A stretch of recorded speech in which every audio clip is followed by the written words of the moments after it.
Praise be to God. I'm here. It's Mark Lambert here with my friend Joe McClane, who you might know from A Catholic Take. Praise That be was to his Jesus. intro, by the way. How you Yeah, doing, Joe? I'm great. How are you, Mark? Thanks for having me. I'm good. It's really good to see you. I kind of missed you. We had a great time in Tennessee a couple of weeks ago, didn't we? We did. Yeah, that was fantastic, actually. What a beautiful place that was. And to get to hang out with my friends from across the pond. I really enjoyed that. It was really nice to see all three of you in the same place. Excellent. And you've been away since, unbelievably. You've been to, well, all over the place. I mean, you tell us where have you been? So I just got back about a week ago now from Greece. We started in the north of Greece all the way down to Athens, got on a boat for 3 days, went across the Aegean Sea to Ephesus and Patmos, and then back to Athens, then to Rome, hung out at St. Peter's Square, all of that with Bishop Joseph Strickland. So it was an amazing, amazing trip. That is fantastic. Absolutely. Patmos and Ephesus must have been very moving, were they? Yeah, I would say there were so many moments that were just surreal and otherworldly. In fact, I'm sort of still trying to figure out how I'm supposed to feel about a lot of that. You know, you like to walk the road, like even in Philippi or Philippi as they call it. You're in Philippi, which is in Macedonia in the north. And that is where St. Paul touches Europe for the first time.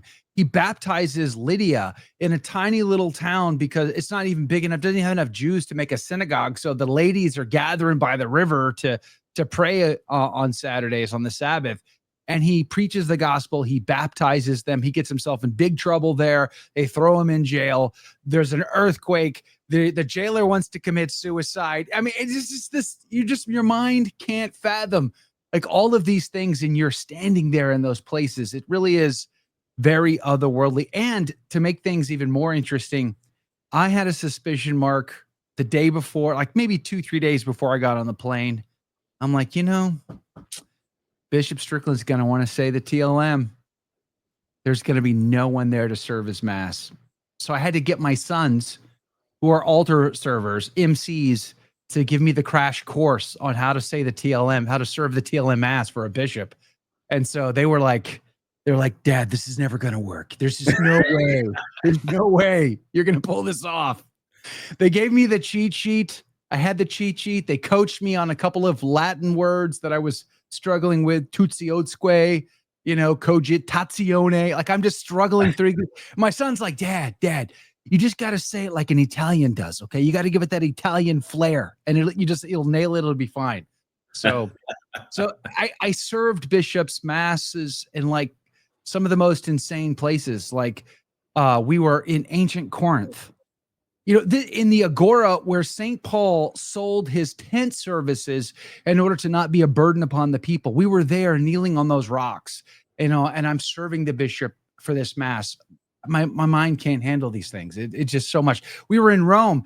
We were at Tre Fontane in Rome, and we were saying a traditional Latin mass on the altar 3 feet from the pillar where St. Paul's head was chopped off and bounced 3 times. And it's just like, how do you fathom that? Like, how do you comprehend? Like, how do you emotionally deal with that? It just feels otherworldly, honestly. And the whole time I'm thinking, I'm going to screw this up. And everyone's going to remember me screwing up the mass, not St. Paul's head bouncing 3 times. But I remember when we were together and we had the traditional mass, and we were all going, oh, can anyone serve? And you were like, oh, my children can. And like everyone's children can do it, and none of us can do it. Exactly. John Henry Weston bravely stepped up to the plate and pulled it off. Praise be to Jesus. But I didn't get out of it. I had to figure it out. And honestly, it was the bells that stressed me out the most. Knowing when to ring the bells was pretty stressful. But we survived it. Praise Jesus. And being in the cave at Patmos, where St. John the Apostle, saw the vision of the apocalypse, was just surreal. It's just, you're just sitting there and you're just sort of absorbing the place. Being in the Holy House in Ephesus, where our Lady swept the floor, made breakfast, catered to John the Apostle when he would stop by to say daily mass and provide, communion of her divine child to her. And it's ad orientem. Like the altars and in the ancient spaces are all ad orientem, and you're just like taking it all in. Being in ancient Ephesus on the same road the apostles walked on, or where the Council of Ephesus met in 431 and debated over Theotokos, and of course Nestorius was condemned. Praise be to Jesus. Saint Cyril of Alexandria won the day. I mean, it's just going to the Bay of Corinth, where on the opposite side of ancient Corinth was the Battle of Lepanto, 1571, right? Where Don Juan of Austria, was victorious over the Ottoman Empire and their fleet. And never again in history would the Ottomans ever, put up a navy and have another naval battle. That was the end of their naval shenanigans. It's really amazing when you get a chance to kind of go to these places and. Well, thank God he did. Otherwise, this would be an ecumenical dialogue. Right. Yes. Well, I don't know. I got robbed in Turkey on a rug. So maybe that was the ecumenical dialogue. Maybe that's making up for the Battle of Lepanto. We're seeing these gringos from America come. They're like, oh, well, another one coming a mile away. Yes, exactly. 100%. Like hook, line, and sinker. Robbing me of all my money. He was going to send it to you or something, did he? Oh, I got the rug. The problem isn't the rug. I got the rug. The rug. Oh, right. The problem is it's not what they told me it was. They said it was a silk rug, handmade in Turkey, and turns out it's not silk. Turns out it's probably not handmade. Turns out it's probably not even made in Turkey. So from China. So there's that. Yeah. Moral of the story: don't do what I did. Save your money. Don't go to rug shops in Turkey. You'll be all right. Yeah. Excellent. So I suppose one of the things there are a couple of things that come to mind. One is the Ephesus thing, where I always think, it's not something that we know. It's kind of apocryphal, but this idea that obviously St. Luke traveled with Paul, we know that. Paul went to Ephesus, and obviously Luke is the guy who knows all the stuff about Mary. He knows what was going through Mary's mind.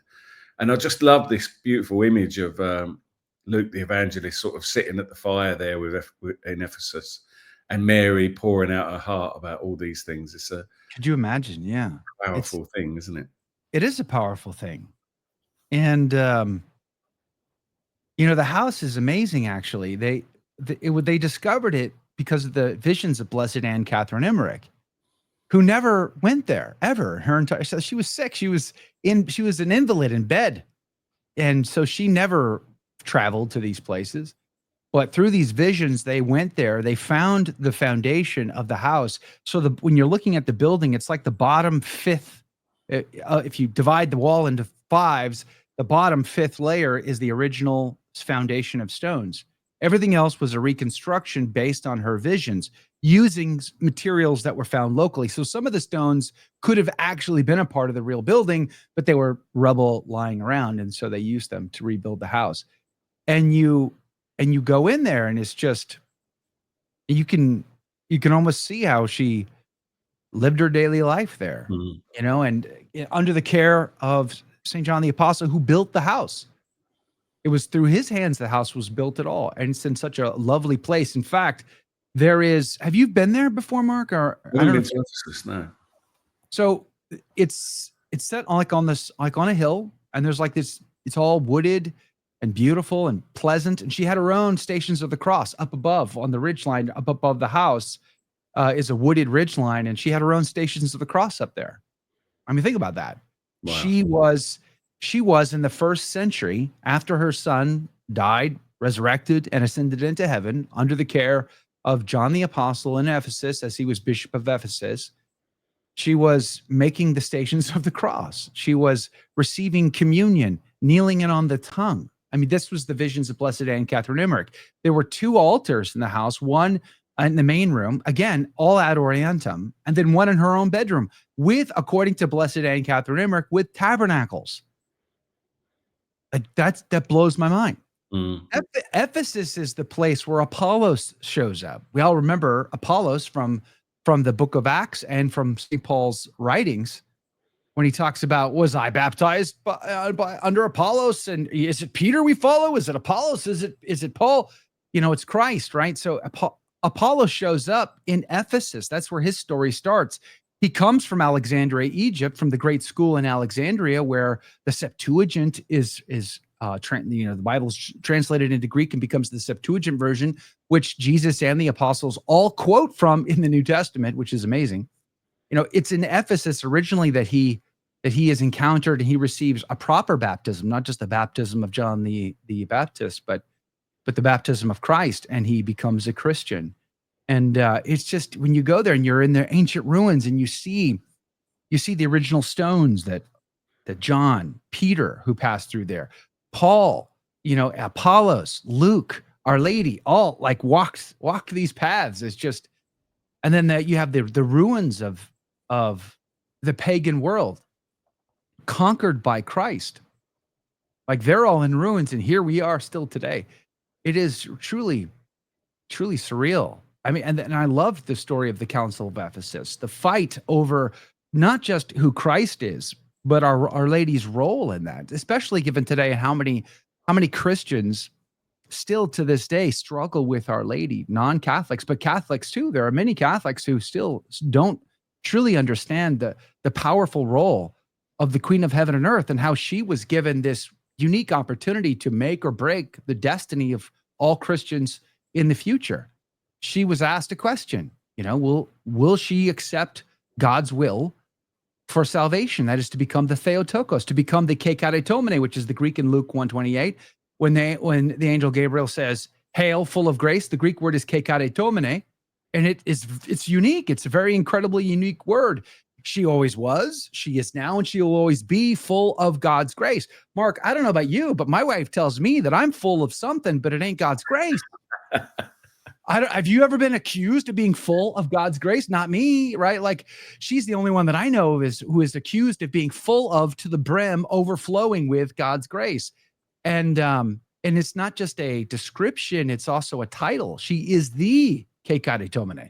She is the Theotokos. She is the Gibi Ra in Hebrew for the Queen Mother.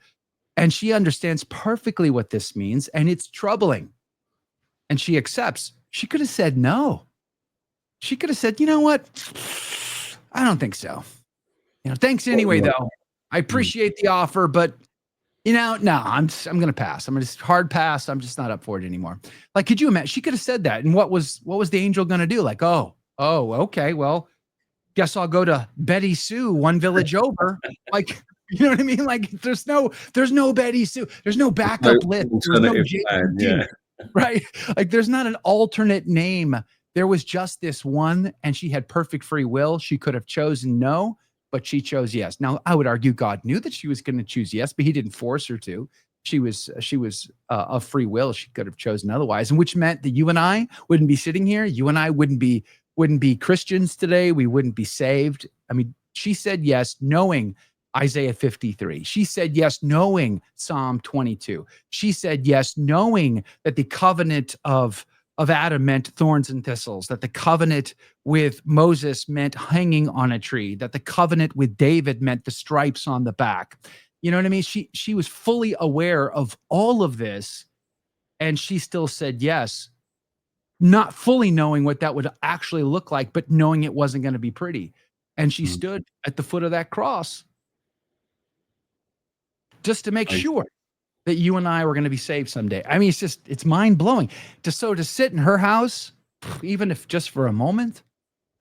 I would, if that's all I could have done on that 2-week pilgrimage with Bishop Strickland, that would have been good enough for me. Been enough, yeah. Yeah. There's I mean, it's opposite as well that we're talking about it, given that yesterday was the feast of Mary, Mother of the Church. So, yeah.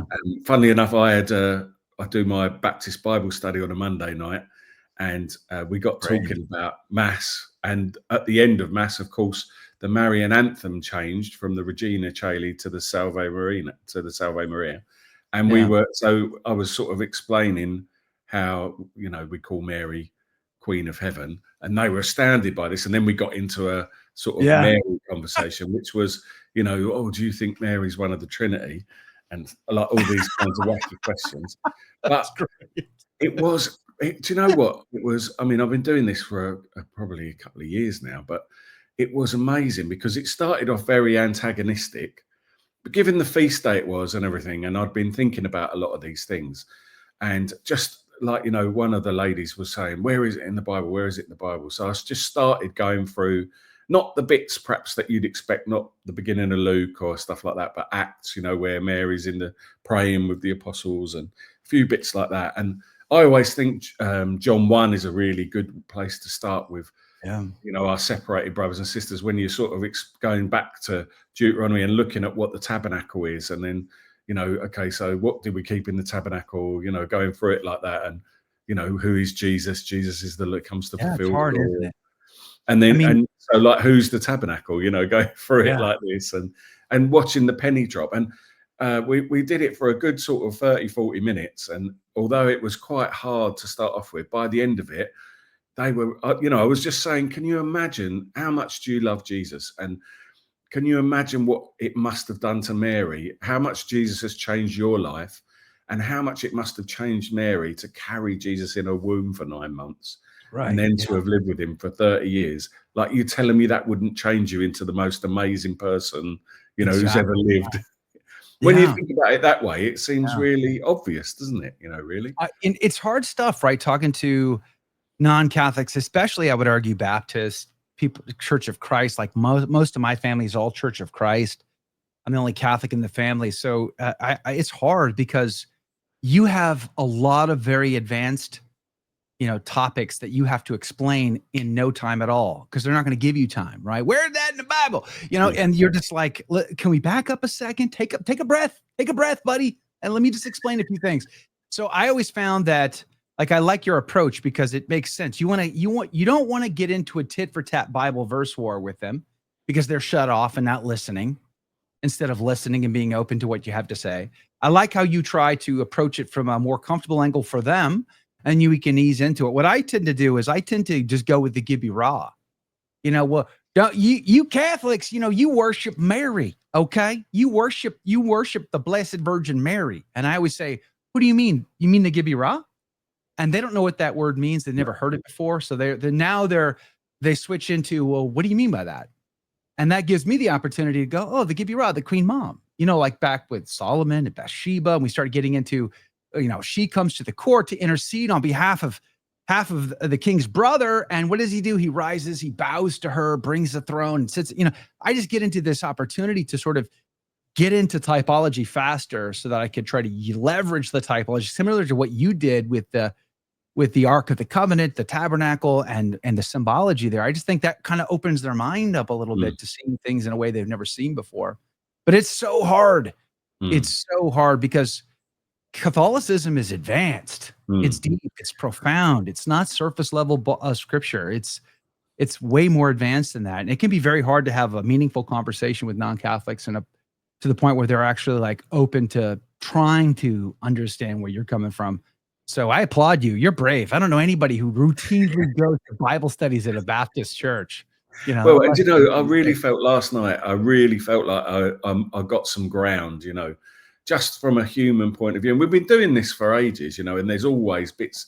I've had it before where it comes up, I think, like, because my son comes with me and another young Catholic from my parish. Wow. And they started praying the Hail Mary one week. and the Baptists freaked out, sort of thing, and one lady got really upset about it, and I said, why are you upset? This is from Scripture, and just went through it in Scripture. And what surprised me, Joe, was it was like they'd never seen that before. Right. Yes. And I suppose there's a difference between their perception of it as a prayer that Catholics say, weird Catholics, and then actually seeing it in the text. It's like they had absolutely no comprehension that it was actually the words of the angel. Were you raised Catholic? Yeah, born and raised. See, I converted to the faith. I became Catholic in '99 just to get married to my wife. So I had a mystical conversion a few years later, but I kind of went through the same process where you're like, oh, where did that come from? Did they just add that? Because I've never seen that before, and you're just dumbfounded. You like, I've read this thing cover to cover 4 times. I don't understand why I never saw that before. It's amazing. I used to say that when I used to give my conversion testimony a lot, is when I had my mystical encounter with Jesus in April of 2002, it was kind of like the way Paul describes it, like scales falling off your eyes. It's like a second before you were living in this cloud. And then the second after, things are all of a sudden crystal clear. And it's really weird. And it's hard to explain, but I think that's kind of the same thing what they're experiencing is like these verses, they've read them 1,000 times. And yeah, there's something to the terrible translations that they choose to use, but it's there. They just never stop to see it. Not truly. And then they need someone like you to come around and sort of plant that seed and get them to see it in a way they never saw it before. Same thing with John 6, right? They'll see, well, the flesh is of no avail. It says it right there. Yeah, but am I going to just ignore the 15 other instances of eat my flesh and drink my blood? I mean, like clearly that has to inform the context of the flesh is of no avail. Perhaps we should take a moment to consider the context a little carefully, and maybe we'll come to a different conclusion. They've never even thought about those. No, even like the Greek is sarx, isn't it? Not soma. The word for body is soma, with body and soul, and this is flesh. This is, and the word for eat is nor, isn't it? Blood. Yeah, I mean, it's like the butcher shop. That's sarx holding up, the prime ribeye, and you're just like salivating over it. To trogon, to chew, to gnaw, to tear the flesh. This is very literal, very, very literal. And that was the hinge pin for me. That was like the moment that I said, fiat, I give my heart to the church, was based on the Eucharist. I still struggled with the Pope. At that time, we're talking, this is 2003 now. I had my mystical encounter in 2002. I was on a wild ride, leaving the Catholic Church, along with trying to drag my spouse, who wanted to divorce me at the time, out of the Catholic Church. And then I discovered the early church fathers at about the same time that I discovered Dr. Scott Hahn and apologetics. And it was the church fathers that blew me away. Scott Hahn wasn't bad either. He's pretty good. But it was this reality that Jesus is being incredibly literal for a reason. And then you couple that when you read Ignatius of Antioch and his letter to the Samaritans, talking about the flesh of Christ.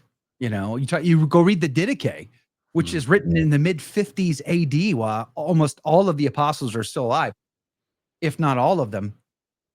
And it talks about how you have to go to confession before you receive communion. Sounds very Catholic to me. It's like you just start reading all of these early documents, and your mind is just blown away. So the early Christian writings were just totally critical to that moment of me looking at John 6 in the proper light. It's amazing that you say it's the Eucharist that drew you in the end as well from that towards the faith, because like, just to give you a little example, you're saying that, and I've got a friend who was a Baptist, who is one of the people who's instrumental really in helping me dive more deeply into the faith and learn the faith. And that's my friend, Father Dominic O'Toole, who's now a missionary redemptorist priest in Austria at the moment. But he came over a few weeks ago to do a mission with another priest in our parish. And one of the Baptists from my group came along to the Mass. And at the end of the Mass, we were standing at the back and she was asking questions. And Dominic came down and I said, oh, and this is my friend Dominic. And he's he was a Baptist. He used to be a Baptist. And she was like, oh, wow, that's amazing. What was it that convinced you to become a Catholic? And he, without hesitation, said the Eucharist straight away. And he said, it was this hunger for the Eucharist. So it's funny that is the thing, isn't it?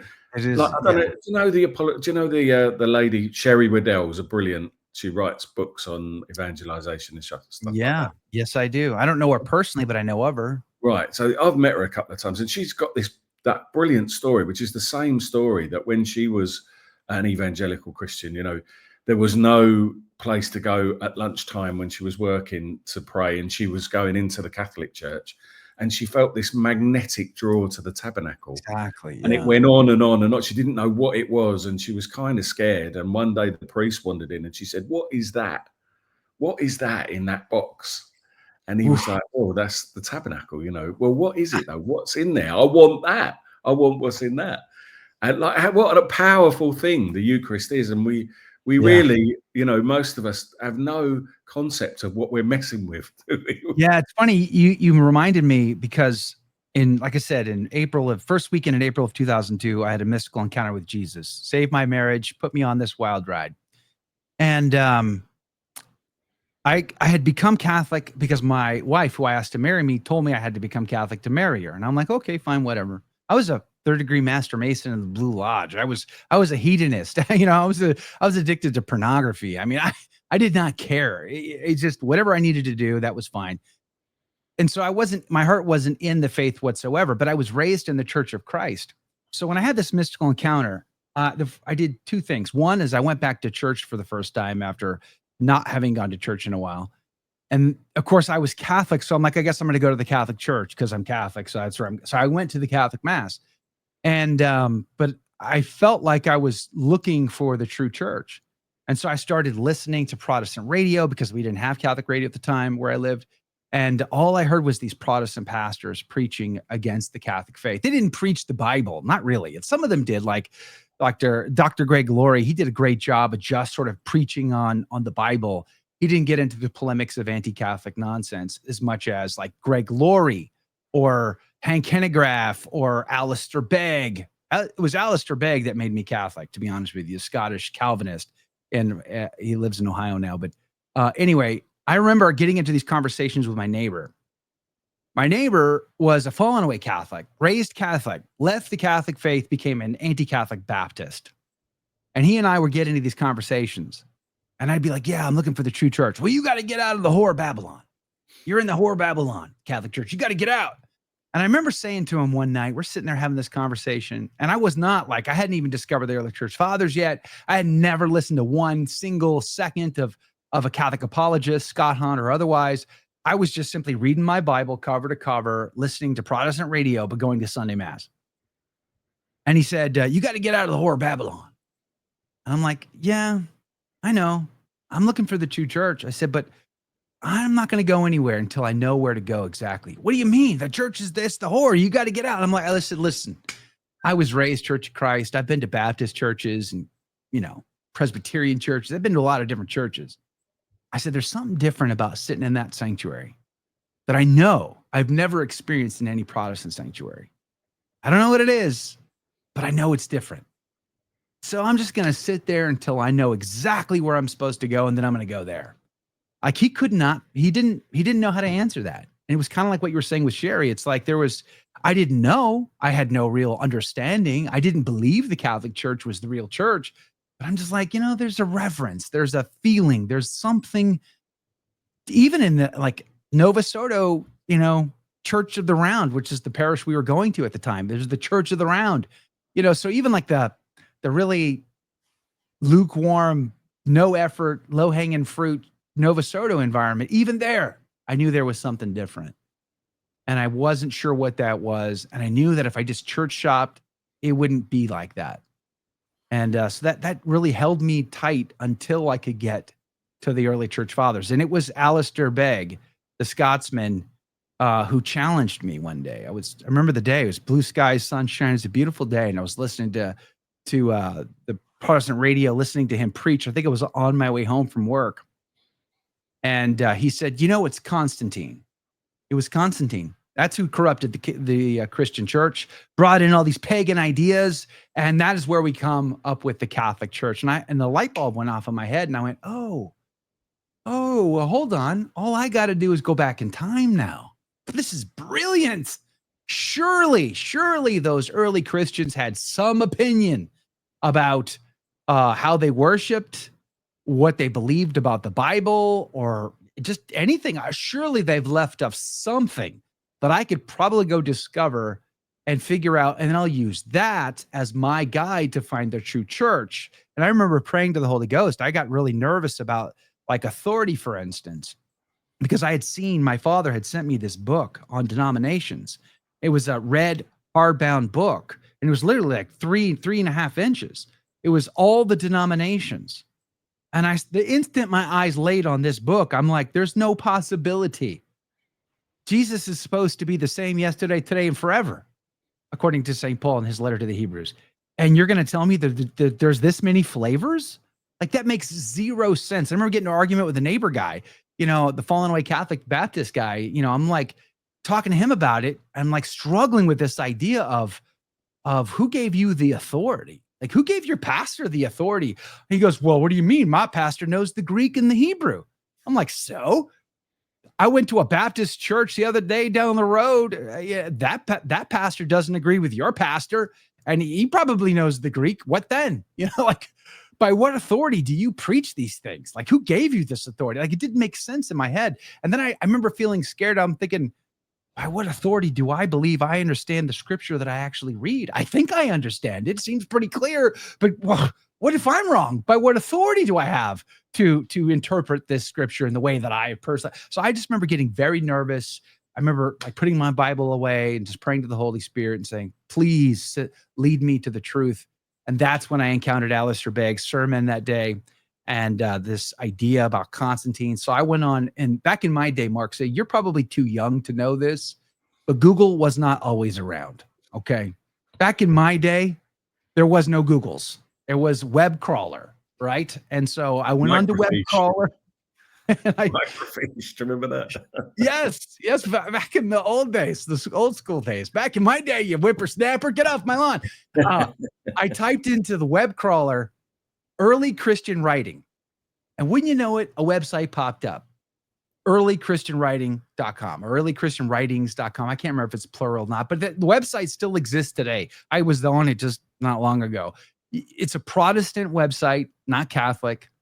And what they've done is they've taken all of the earliest writings and they list them by what they think the chronological order is. And they base that on what the average scholar says the dating of the letter is. And so you can see it's just a bunch of links, and you'll click on one, and then it'll take you to like a description. Who do they think wrote it? When do they think it was written? Where was it written? And then they'll give you translations of the document, all by Protestant scholars, like Lightfoot, for instance. And you can start reading these things. And I said, you know what? I'm going to read them all. I'm going to read everything from the first document that was not considered biblical to the last document that was written before Constantine was born. This way, I will not be tainted with Constantine and his perversions. And that's when I read the Didache. That's when I read, Ignatius of Antioch. That's when I read St. Justin the Martyr, the Muratorium fragment, Tertullian, Origen, Eusebius, the Shepherd of Hermes, Clement of Rome. I mean, you just go through these documents and it's like very clear. It's exceedingly clear. The early church was Catholic. There's no question about that. I even read like the Gospel of Judas and all of this sort of Gnostic stuff, the stuff that they based, what was the series? The Da Vinci Code. All of that was based on those Gnostic documents. I read all those too. And even to me, I'm a knuckle dragger. What do I know? Like I'm an idiot. Even I could tell like, oh wait, hold on. That stuff's really weird. It's nothing like this other stuff. This other stuff sings together. It's like in a chorus. It's in a choir. They're all hanging out and talking. And this over here, this is wackadoodle stuff. And it was pretty obvious even to me. So I just ignored that, paid attention to this, and it became amazingly clear to me how Catholic the early church was. And again, I just came back to, okay, I still struggle with Our Lady. I still struggle with the Pope and the intercession of saints. But Lord, if what the church teaches about the Eucharist is right, is it true, then I'm on the team. You'll have to help me with everything else. And that's where like apologetics really helped out when I started reading Scott Hahn's work or Patrick Madrid's work or Tim Staples or just a bunch of these other, old school Catholic apologists, and reading their books and listening to their lectures on tape and going to their talks. And that really was the difference. But it was John 6. I looked up every single word in John 6 from the first verse to the last in the original Greek, because obviously I'm brilliant, Mark. Or I just Googled it. One of the two. I'm not sure which. I didn't have AI to do it for me in those days. So, and then I discovered at the end two things. One, my English translation was already good enough. I didn't need to do all that work. It was perfectly great. Number two, I discovered the literal meaning of those words we talked about earlier, trogon and sarx. And then you look at the flesh is of no avail. He's not talking about his flesh. He's talking about our flesh, and St. Peter, where else am I supposed to go? Like, you're the only one with the words of life. Like, golly gee whiz, you smack me across the face with a 2x4, my Lord, and then you want to know where else I'm going to go? Like, you're it. Trust me, you're it. There's no other place, no matter how hard this is, and it's hard, I have to stay here. Like, that was it. I was on the team at that point. It was a wonderful day. I remember the day very clearly, just saying, Lord, I believe, help my unbelief. And, he brought me along. I fell in love with Our Lady. I fell in love with the church and her, the intercessory role of the saints, the brothers and sisters that have gone before us. I realized that it wasn't just Christ dying on a cross for me, but it was Christ giving me his mother, giving me his disciples, giving me his other brothers and sisters in the one holy Catholic and Apostolic Church that he founded. And I finally, I think for the first time, felt like I belonged to a family that wasn't so dissoluble, right? Like, because my family was broken, divorce and fractures and all this other stuff. And Christ gave me a family that wouldn't break. And I felt like a new creation at that point. So, yeah, I mean, the process is crazy. And we can always just blame the early church fathers mostly, right? Like Newman. You followed in Newman's footsteps. So what happened when you had a mystical experience with Jesus? Tell us about that in 2002. Yeah. So, I mean, I had a few different mystical experiences just going through RCIA, but in 2002, my wife asked for a divorce. I was addicted to pornography. I was really a mean and just not a good person. I was being very verbally abusive to not only her, but to her family, actually, because her mom, her siblings live with us. And I was just not a very good person. So I was very, very mean. And then I lost my job. And so she had been dealing with the struggle of catching me using pornography often. And I don't know, I mean, the issue is women are more hurt when they catch their husbands using pornography than having a relationship with an actual human being, because a human being you can confront, right? You can get in the face of a human being. How do you do that to a fantasy? Like, there's no competition. It's checkmate. So it and crushes. You've actually written a book about that, Joe, haven't you? I have, yeah. What's it called? Well, I published a documentary film on my story. I wrote a book on the technique that I used to defeat pornography in my life called Muscle Memory. And I also wrote the first chapter of a book called Delivered, published by Catholic Answers, detailing my conversion story as well. But so my wife asked me to for a divorce, and I was the crushing thing is when my dad divorced my mom. When I was like 8 years old, I had already encountered pornography by that point because of my dad. And when my parents got divorced, it was really, really difficult for me and crushing, because my dad went off and found, more women after another woman, after another woman, after another woman. And I felt like there was no way I could compete with all of these women sucking up his time and his attention. And I was desperate to get his attention. I was desperate to make him proud of me. I wanted him to be proud of me. I wanted to be affirmed by my father. And my father did love me, but I felt like this competition was so crushing to me. So throughout my growing up and my young adult life in the Marine Corps, even, I was struggling and trying really hard to make my dad. I went to the Marine Corps because my dad was in the Army. So how do you impress a career Army guy? By being more of a man. So obviously you join the Marine Corps, right? I mean, if a family has all Army guys, one man in the family should at least be a Marine. So I figured that would impress him. Didn't impress him at all. I graduated. He told me I would never graduate boot camp. So I graduated number 1 out of 450 Marines. And that didn't impress him all that much. So I was struggling to get him. I was, when I was single and in Hawaii, I was having all these relationships with these various young ladies, and I would brag about that with my dad, thinking that would impress him, and kinda, but not really. So when my wife, fast forward, I'm married for a couple of years, and my wife asked for a divorce. In that moment, the devil whispered into my ear that I had finally achieved my goal and have become just like my father.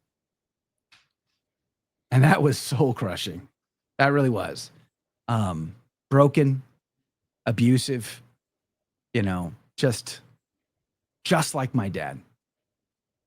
And I didn't know how to handle that really. And I remember I went and grabbed, in fact, I have it still.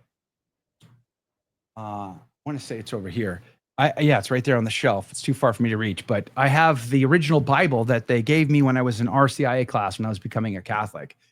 The St. Joseph edition. I don't recommend it, to be honest with you. It's a terrible translation, but I kept it and it's right over there. And I remember the first time I ever opened that Bible up, and that was exactly where I pulled it off the shelf in April of 2002, because I dusted it off and I went back to the very last place that book had ever been opened, and that was in Matthew chapter 5 in the Beatitudes.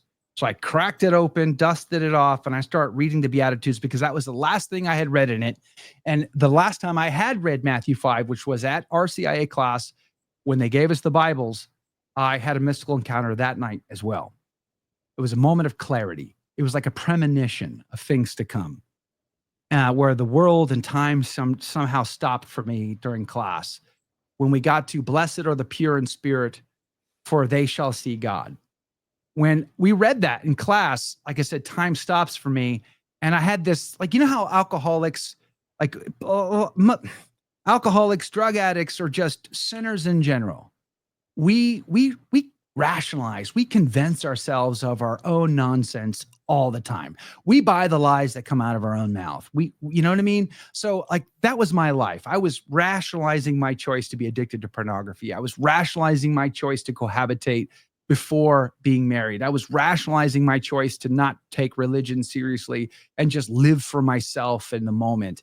I was rationalizing all of these choices in my life, and I believed all of that nonsense. But there was a moment in RCIA class after reading that verse where it was like I was outside of myself almost, and I could be like, you're never going to see God. Like that reality was so stark. You are not living pure. You will not see God. And I remember saying to myself, wow, well, it's a good thing I'm going to live a very long life, because maybe someday I will be free to live this, because I know this is true, but I'm not free and I can't live this. I said that to myself because I knew that night when we got done, we'd go back to our apartment that we were cohabitating in. I had generation 1 of the cable modem, 1.5 megabytes of screaming download speed per second. And I knew that I would use pornography that night and abuse myself. And I knew what I was going to do. And in that moment, I was very clear and honest about all of that. There was no sugarcoating it. And that was the last time I had read this Bible in the very same place. So in April of 2002, fast forward a few years, I open it up to the same spot. I start reading the Beatitudes. I get to blessed are the pure in spirit, for they shall see God. And I find myself on my knees, and words start coming out of my mouth that I don't intend to say. Lord, I cannot do this. You must do this. And in that moment of time, I didn't see with my eyes, but I could feel the presence in the room, and I had an interior locution. The God of creation, the man who keeps the sun, the moon, the stars in their rotations, took time out of his busy day to visit me. And he put 3 things. He said 3 things to me. He said I was going to be chaste. I didn't even know what the word meant. I had to look it up in a dictionary. What does that even mean, chaste? Like, I was addicted to pornography since I was a little tiny boy, encountering my father's porn collection. Like I've masturbated every day for decades. What do you mean chaste? What is this chaste? He didn't explain it. He just told me, you will be chaste. You will be pure. And then he told me I was going to have to suffer for my marriage. He even allowed me to try to understand like the suffering involved, because to win my wife's heart back would mean to have to die on the cross, and she'd be the one to nail me there. And I'd have to endure that to win her back. And he expected that I would be willing to do that. The third thing he spoke to me about was just putting this insatiable hunger on my heart to get to know him, who he was. And I've often said, as I relate this crazy story that I'm sure not everybody believes, but it's one thing to be visited by God. It's quite another to understand who he is. and to like understand its fuller and deeper meaning. But so I did two things when after this moment subsided, and I can't tell you how long it lasted, minutes, but I don't really know. I called my wife, who had already left, packed her bags and left, and I told her what happened, and she cursed me out. Now, my wife is Portuguese, okay? She's from Massachusetts. Her parents are immigrants from the Azores. So if you know anything about Portuguese people, there's two things you need to know. They curse worse than sailors, and they eat shellfish like you've never seen, but they suck the head. I mean, they do some crazy stuff to some shellfish, okay? So those two things are important to understand. So she cursed me out, number one. And number two, I had asked her to go to Mass with me. She cursed me again, but that Sunday she went to Mass with me. And she's been going to Mass with me ever since. Praise be to Jesus. So that moment saved my marriage, made it possible for my children to exist, and set me on the wild ride. And that is when I kind of became almost like a crazy man. I said I turned on the radio, listening to Protestant radio all the time. I wasn't listening. I used to listen to Howard Stern. Like, he was my idol. I went to radio broadcasting school because I wanted to be Howard Stern, you know? So I was into that salacious, worldly culture, and I shut it off. I shut, like a dam shuts off a river. I shut it off, and I just could never get enough. I was reading my Bible cover to cover, listening to sermons every single day, going to Bible studies and talking to, crazy Baptist neighbors. I mean, I just could never get enough. It was really insatiable. So that's the nutshell version, the elevator pitch on what happened to me in 2002. But it's been a wild ride ever since. And you haven't felt your faith diminish. I mean, obviously we all have ups and downs, but you've been sort of in a relationship with Jesus from that point on, would you say, Joe? Yeah, I would say. I don't need you to fact check that with Jesus, though. Just take my word for it and don't ask what his opinion is. But yeah, I mean, ups and downs for sure. I think part of the struggle for me was finding my way, like understanding where the true church was. That was a big part of the journey. And then once I found it, then it was, well, what's my role to play in all of this? So, figuring out, like, what do I bring to the table? Like, I'm a talentless hack. What could I possibly do to serve the Lord and further the cause? And that's when I said, well, okay, what am I good at? And I spent a while at it trying to figure it out. Okay, I have one talent. I have one thing that I could do fairly well. Public speaking. I was always good at that, even when I was a little kid. And of course, radio. I was good at radio. I trained for it, and I loved it. And so I was trying to think of how I had already gotten out of the radio business. This is how I met my wife, by the way, was working in radio. And I had moved on to something else. And I thought, well, how do I do this for the church? And I discovered like Catholic Answers and all those things. And I thought maybe someday I could work for them. But then I ended up, like, in 2005, I started podcasting in 2005, an audio podcast in 2005. I was reading the Sunday, the epistle, and of course the Psalm and the Gospel from the Novus Ordo Missal. I would read them. We put up in a podcast feed and all of those things until we got a cease and desist from the USCCB because we were using their translation. They didn't like that. But, that has set me off on this. How do you leverage whatever you bring to the table for the glory of God and for the salvation of souls? And that really got me back into the media work that I had started in the secular world that led me to meet my wife. And so I started doing these podcasts, and I started doing apologetics podcasts. And then I was doing radio. I was creating content for radio distribution. I was being distributed in South America and parts of America.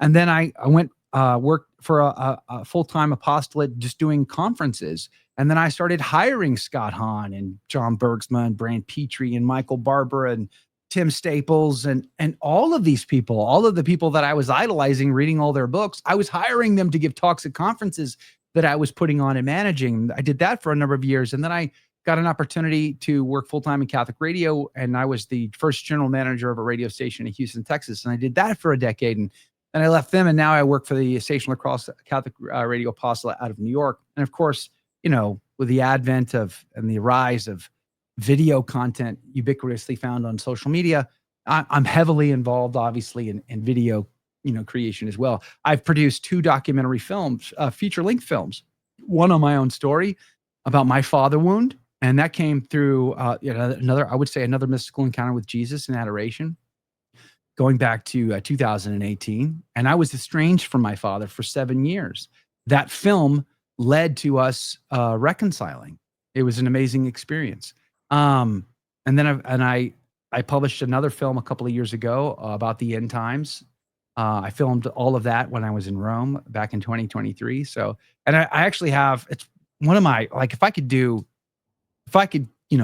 anything I want, I would actually love to make documentary films full time.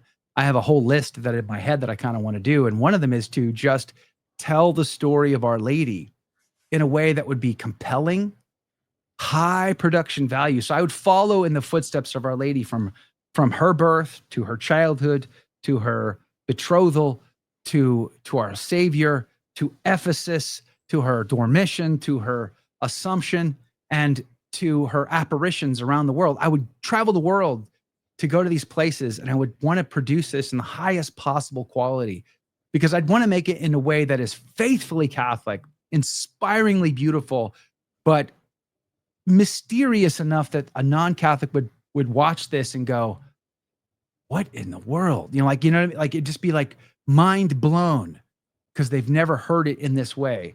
So it's one of my big dream projects to do, but it's my version of it in my head is very expensive. So I don't know if that's ever going to happen, but at any rate. Someday. Excellent. Well, let's hope it does. So if people want to find you, they can, you're on the Station of the Cross, aren't you? Yeah. So I don't know how American radio works, so you might have to explain that. Yeah. So the stationofthecross.com, it's not plural, it's one station, and there's like a station behind us, a station. So the station of thecross.com/ACT, that's my radio show, A Catholic Take. I'm also on YouTube. You can just search for Joe McClane on YouTube. Of course, we also are on Facebook and X and all those other places, Rumble. We're on all those places, but stationofthecross.com/ACT for all of my radio content, and my YouTube channel is probably one of the better places to go to just check out my video content. Brilliant. Well, I'm not going to let you go yet. I just wanted to ask you how our friend Bishop Strickland is, because obviously you've just spent some time with him, and how's he doing, and what was that like? I mean, is he as, we always kind of feel like he's the best bishop in America, and he's been through some tough times, hasn't he? So how's he doing? How's he holding up? He's amazing. He's doing really well, considering he's such a humble guy. I mean, he's the least pretentious bishop I've ever met. I mean, he's just an amazing man. Nothing phases him. Nothing surprises him. As far as, like, you could talk to him literally about anything. He'll talk to you. No pretension whatsoever. Everywhere we went, Greece, Turkey, Rome, didn't matter. On a boat, didn't matter. We were on a boat in the middle of the Aegean Sea, and people would say, "You're Bishop Strickland," and they would walk up, and they would just be like so blown away. They'd be on their knees trying to get a blessing from him. I mean, everywhere we went, and he doesn't take that. He doesn't go to his head. He doesn't get inflated over it. He's very humble. And as I said, not pretentious. What they did to him was a grave injustice. It is incredibly difficult to be embarrassed, but in front of the whole world, by the leader of the Catholic faith, the Vicar of Christ on earth, and with no due process. Yeah, and not let that crush you. Yeah. And in many ways, it's freed him up, right? Because now, I think one of the mistakes, and sometimes we'll see, like I've seen comments on X or something like that. How could you hang out with this guy after he was, laicized? I'm like, he was never laicized. Yeah. Okay. He was never charged with a crime. He was retired. He is a bishop in good standing in the Catholic faith. He is an emeritus bishop. He could be reassigned tomorrow. It's completely possible. He is still a good bishop in good standing with Holy Mother Church. And so which means say Pope Leo's been on the phone to him, giving him a nice little diocese somewhere. We were all secretly hoping in the trip, because we went to Rome. We sat in the audience. In fact, it's interesting because he could have, if he wanted to, when there's an audience, if you're a bishop and you're visiting Rome, you get a special seat. They take you up, sit you right next to Pope Leo, and he greets you personally. He could have done that. He chose not to. he felt like it was not the appropriate time to make introductions to Pope Leo. So for whatever reason, he chose to. I'm not saying I'm special, Mark, but when he could have sat next to Pope Leo, he chose to sit next to me. He chose to sit with Joe McClane.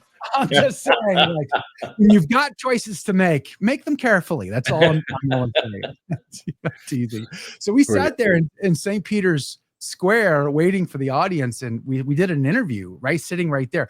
The ladies right in front of us, they were like sister pantsuits from some boomer order that I don't even know. They were like not happy. They were like really not at all pleased about what we were talking about or our conversation, but nonetheless, it was pretty fascinating to have a conversation with Bishop Strickland right there while we waited on Leo. And Leo was 10 feet from us at one point. It was pretty amazing.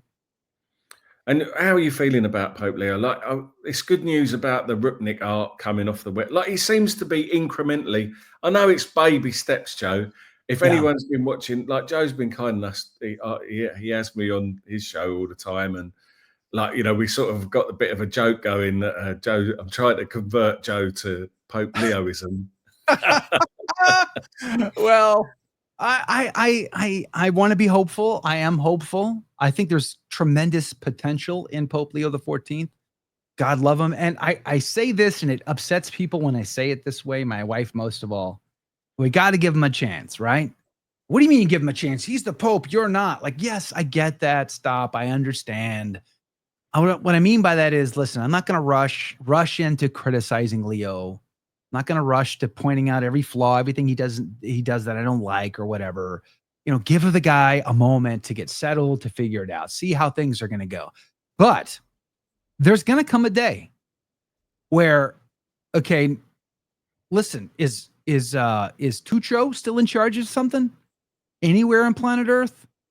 Then explain that one to me, right? Like, is it Father Rupnik, or is it Mr. Rupnik in cell 1354 in the Vatican dungeon? Which is it? I'm just asking for a friend. You know what I mean? Like, there's going to be ear markers that we're going to be able to look at. Is it 6 months from now? Is it a year from now? I don't know. But there's going to come a time where we're going to have to ask ourselves, okay, well, how much was done? What needs to be done? That was the conversation we had with Strickland at St. Peter's. What needs to be done? Well, he definitely has to do some things. He can't allow Rupnik to continue to occupy a convent, having kicked these nuns out, so he and his crony buddies can have a place to stay. No, sorry, not allowed. That has to be dealt with. It's not good enough that we just take Rupnik artwork off the Vatican websites. I'm glad he did. And I said this on X yesterday. I thanked the pontiff. I said, thank you. More, please. More, please. This is wonderful. I said, but don't do this quietly. We don't want quiet. He is a grave scandal to the Holy Mother Church. This needs to be loud. We need to deal with it loud. It's like, because it's been so bad now, for me, in relief, I'm almost more angry, with things like this. It's like, yes, this was a massive, massive injustice. And the fact that Pope Leo agrees with it and he's removing it, he can see the injustices. Right. Paglia's gone, and that hopefully he's going to get to all these things slowly. It makes me almost more angry that it was allowed to go on for 12 years, Joe. Yes, exactly. 100%. But if it's wrong, it's wrong. Let the chips fall where they may. You know what I mean? Like, stop with this, what was the actor's name? And, no patty fingers in the holy water, if you don't mind. I forget that actor's name. And The Quiet Man, it's such an iconic role. I kind of feel like that. I want Pope Leo to come out and say, no patty fingers, in the faith. Enough with your nonsense. We're dealing with people forthrightly. We're not going to pretend that fiducia supplicans is somehow okay. We're not. We're just not. I want him to announce this from the window or an audience, his choice. I don't care which. Just pick one of the two. Hey, by the way, I'm firing most of the curia, and we are burning Traditionis Custodes. We're burning fiducia supplicans, and a few paragraphs of Amoris Laetitia later today, just to stay warm. God love you all. Have a great day. Have a great day. And then and then take off, that's what I want. But I mean, who am I? I'm a knuckle driver. I'm a nobody. So it doesn't matter what I want, but like, at some point, if we get these quiet, subtle things that we love, but that's all we get, I think we have to ask a sober question. Is that good enough? I'm going to say no. Why? Because the body of Christ has been gravely harmed by the Rupniks of the world, by the Zenketas of the world, by the, by the brood that has been protected under Francis, by the false teachings that have been perpetuated as true teachings under Francis. They need to be dealt with forthrightly. And if it's just throw you a bone here and there, say a little Latin, do a little bit of this. Newark are in trouble, weren't they? 99 Tobin's diocese, and they're sending out letters. You just kind of think, like, when are we going to figure out? It's the same pattern. That sort of attitude is just sterile, isn't it? That progressive, move away from the faith. Michael Matt did a brilliant video, I think it was just today, about, a lot of it is about Michael Martin, the Bishop of Charlotte. He does a brilliant job of not being, he does make him out to be a clown if you watch it, but he does it in quite a gentlemanly sort of way. Sure, he's not actually. Did Michael Matt that was the greatest insult ever. It's like that. Wow, I'm so honored. That was so great. Michael Matt's fantastic. I love Michael Matt. I think he's always been the most positive of the trad clans, right? Like he's a glass half full kind of a trad. I've always appreciated that. He was in my documentary film in 2023. We were in Rome. In fact, the speech that got Bishop Strickland in a lot of trouble, I was there for that speech, and it's not at all like everybody characterizes it to be. But Michael Matt was there too, and so I got to include him in my film because he's so positive, because he sees things in a glass half full way, whereas I'm a glass half empty kind of a guy. I've always appreciated him for that, but I think even Michael Matt would agree that we got to give and support our Holy Father as much as possible. But at the same time, we're not going to roll over and pretend like everything's okay if, again, some time passes. I don't know how much time, but some time passes, and in essential things that need to be dealt with aren't dealt with. We're going to have no choice but to call them out, right? There's a grave scandal. It needs to be dealt with. So we'll see.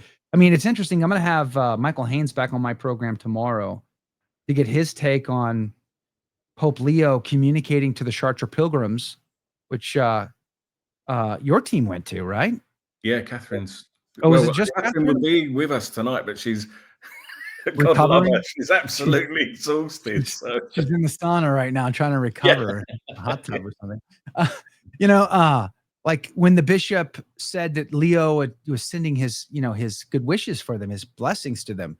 Like, okay, is this a sign that Leo is more favorable and open to traditional Catholics? Will he roll back Traditionis Custodes? What do we make of this? Is this a big mood change from the last fella, isn't it? Yeah, 100%. Yes. So what does that mean? I think is the question. So that's part of the conversation I think I have to have and we'll continue to look out for. I think Leo has great potential. He's kind of said October, hasn't he? Like through Bishop Martin. Like Bishop Martin's press release said, if the Vatican was going to do something. I thought that was hilarious, really badly handled as well. But we're going to roll it back till October, and if the Vatican was to change it, of course we'd go along with that. He might as well have said, Pope Leo's been on the phone, or Cardinal Roche has been on the phone. They're going to change Traditionis Custodes by October. What's taking them so long, though? How much more is needed other than we're going to get rid of Traditionis along? You're coming at it from the point of view of, right, I know everything that needs to be done. Well, we had this conversation, didn't we, about what would you do? This is America. If you were the Pope. Yeah, exactly. You'd be up there with your AK-47, hot dog in one hand. The Pope mobile would be a Dodge Ram. It was. Hold on. The last ride Francis ever took was in a Dodge Ram 1500. All the way to St. Mary Major in the most gas-guzzling pick-em-up truck they could have found. It was great. Fratelli Tutti, what? I'm sorry. That was fantastic. God love him. Yeah, I think the Pope should stand out there with a cowboy hat. It'd be an AR-15, by the way, not an AK-47. I'm not a communist, Mark. Okay, I'm American. Okay, Americans use AR-15.